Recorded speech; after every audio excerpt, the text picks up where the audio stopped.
Laut biru membingkai cantik Karimun Jawa. Gugusan pulau eksotik dan memesona di perairan Jepara. Pemandangan bawah lautnya pun sedap memanjakan mata. Tak heran, pesona Karimun Jawa jadi magnet pelancong domestik juga mancanegara. Tapi, menjamurnya tambak-tambak udang faname di area pesisir menghancurkan terumbu karang dan memunculkan problematika lingkungan. Wilayah pesisir jadi kotor dan berlumpur. Ini lokasinya tepatnya di Desa Kemujan, sebelum bandara kalau dari arah Karimun. Mirisnya, suara pro lingkungan di Karimun Jawa dibungkam melalui tangan kekuasaan. Saya Daniel Fritz Maurice Tangkilisan. Saya aktivis lingkungan dari Karimun Jawa. Saat ini saya sedang ditahan di rumah tahanan Jepara. Daniel Fritz Maurice Tangkilisan jadi pesakitan sebab ia vokal menolak tambak udang. Kasus yang menjerat Daniel bermula saat ia mengunggah video di Facebooknya 22 November 2022. Video itu menggambarkan pesisir Karimun Jawa terpapar limbah yang diduga asalnya dari tambak udang. Unggahan video itu lantas menuai pro kontra. Dalam kolom komentar, Daniel menulis pernyataan yang berujung pelaporan ke polisi oleh seorang warga. Daniel diganjar pasal Undang-Undang ITE.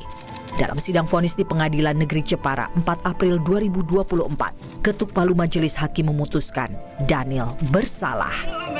Ia dihukum 7 bulan bui dan denda 5 juta rupiah. Kita mengambil asumsi bahwa dia benar dan dia mendapat kriminalisasi itu, mendapat ketidakadilan karena kalau dia salah gitu ya, teman-temannya nggak dukung dia banyak. Teman-temannya di Jepara, di Karimun Jawa banyak dukung dia.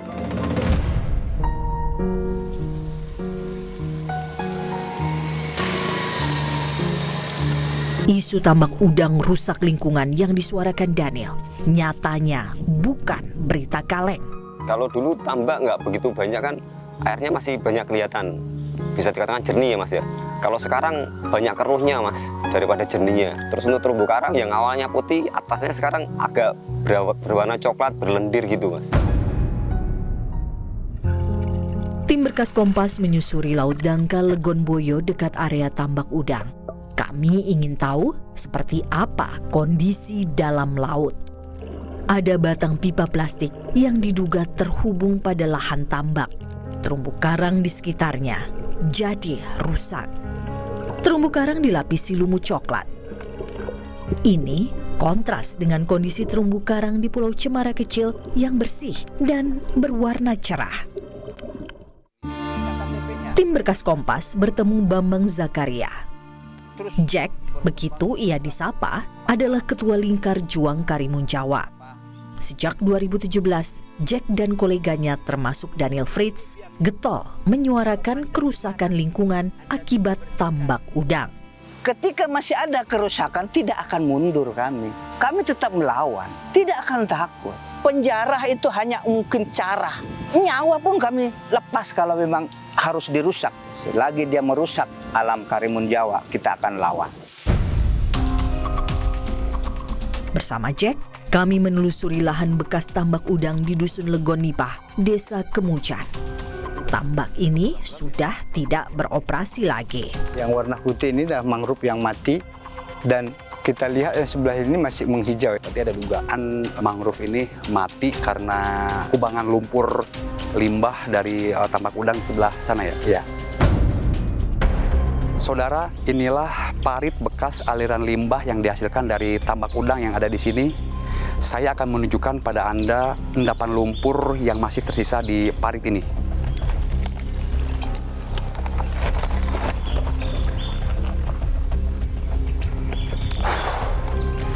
Meskipun tambak udang ini sudah tidak beroperasi, tapi lumpur hitam ini masih mengeluarkan aroma tidak sedap. Kami memantau dari udara jarak antara tambak udang dengan Laut Karimun Jawa. Cuma dipisahkan tanaman mangrove. Ada pula batang pipa membentang dari tambak udang ke arah Laut Karimun Jawa, membelah tanaman mangrove. Karimun Jawa ditetapkan sebagai Taman Nasional tahun 1999, mencakup daratan seluas 1.507 hektar dan perairan seluas 110.000 hektar. Oktober 2020, UNESCO menetapkan Karimun Jawa sebagai cagar biosfer agar aneka ragam hayati tetap lestari. Ada yang sampai 1.200 meteran juga itu panjangnya itu. Kan pipa peralon itu kan ringan ya. Nah, itu mereka butuh keberat. Ada juga yang diikat di terumbu karang. Terumbu karang ini kan hewan, jadi karena ada proses seperti itu akhirnya mati. Karena ada yang ketimpa pipa, ada yang sebagai sarana untuk mengikat pipa dan sebagainya. Balai Taman Nasional Karimun Jawa mengklaim budidaya tambak udang ilegal.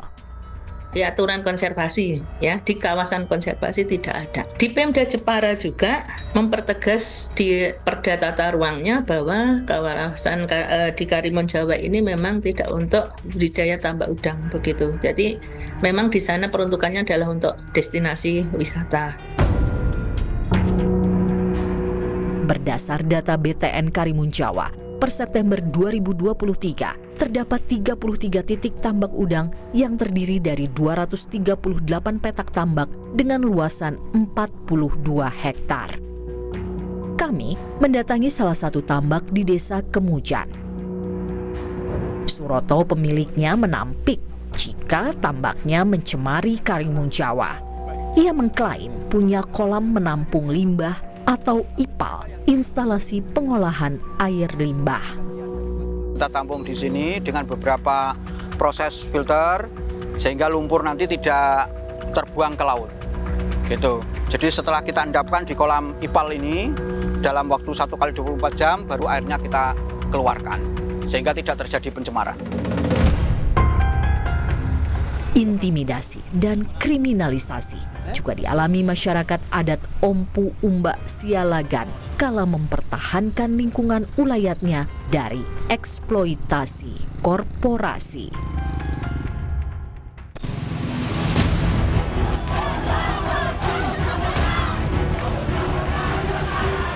Tutup TPL. Usir TPL. Hidup masyarakat adat, lawan TPL. Hidup masyarakat adat.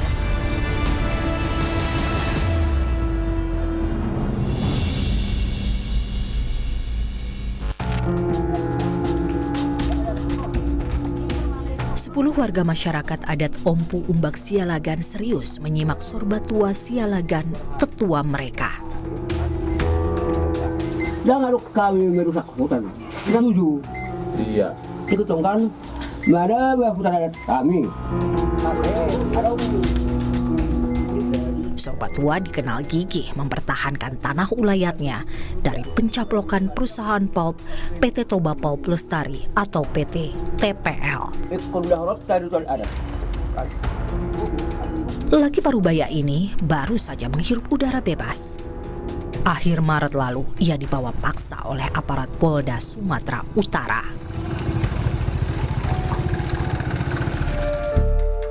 ICGR, Institute for Criminal Justice Reform, menilai perjuangan Daniel dan Sorbatua jadi bentuk partisipasi publik dalam membela lingkungan. Orang yang melakukan perjuangan terhadap partisipasi publik termasuk lingkungan, itu jelas orang yang tidak memiliki niat jahat gitu loh. Jadi kalau kita pakai pasal pidana, itu jahat sekali, itu ada titik terjahat dari kriminalisasi. Pasal karet sering jadi alat untuk membungkam aktivis lingkungan. Di balik kasus yang menjerat aktivis lingkungan, diduga terjalin kong kali kong kepentingan pemodal dengan aparat penegak hukum. Dalam kasusnya Fritz, yang melaporkan itu adalah para pengusaha tambak masyarakat yang dianggap sebagai pengusaha tambak. Putusan pengadilan mengatakan bahwa yang disampaikan Fritz itu dianggap menyinggung masyarakat. Padahal kalau kita baca pasal pidananya tidak ada perbuatan dalam konteks penyinggungan terhadap kelompok tertentu yang sebagaimana didakwakan dan diputuskan oleh pengadilan. Jadi kalau kita melihat pola-pola itu, maka kita bisa melihat bagaimana aparat dengan pengusaha, kalaupun kita tidak bisa buktikan ada kong kali kong, setidaknya mereka punya satu pandangan yang sama, visi yang sama.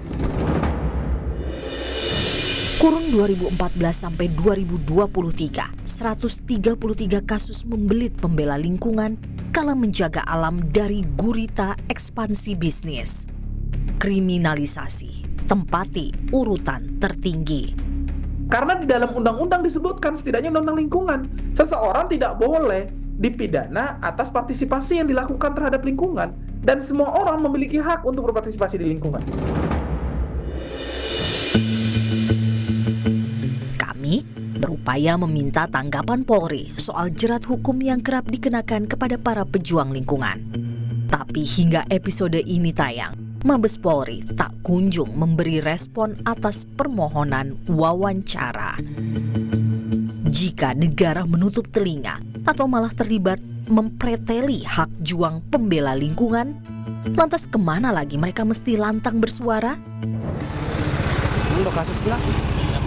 Hampir dimakan bertambah. Ini artinya masih ada yang harus dibongkar.